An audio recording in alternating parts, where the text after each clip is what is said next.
الحمدللہ والصلاة والسلام علی رسول اللہ۔ لمبی مدت تک عورتیں قبلہ کے علاوہ دوسرے رخ پر نماز ادا کرتی رہیں۔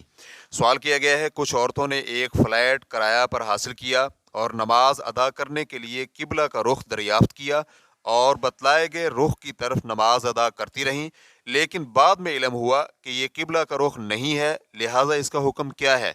الجواب بعون اللہ سبحانہ وتعالی۔ اول، اگر تو قبلہ رخ سے تھوڑا سا انحراف تھا تو قبلہ پر اس کا کوئی اثر نہیں۔ دوم، جو شخص حسب استطاعت قبلہ کا رخ معلوم کرنے کے لیے اہل علاقہ سے سوال وغیرہ کر کے اجتہاد کرتا ہے، اس طرح کہ جس سے دریافت کیا جا رہا ہے وہ سچا اور سکا ہو، تو اس نے اپنے اوپر لازم کردہ کو پورا کر دیا، لیکن اگر بعد میں وہ غلط ثابت ہو جائے تو اس کی نمازیں صحیح ہیں، ان کا اعادہ لازم نہیں ہے۔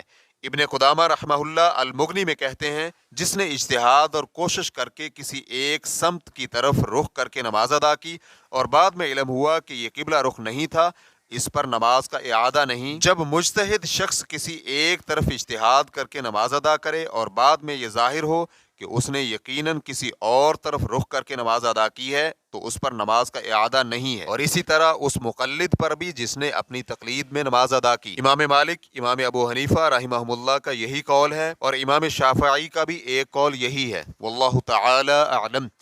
اسلام کیو اے ریکارڈنگز، مؤسسۃ الشیخ محمد صالح المنجد، المملکۃ العربیۃ السعودیہ، فتویٰ نمبر 43504۔ والسلام علیکم ورحمۃ اللہ وبرکاتہ۔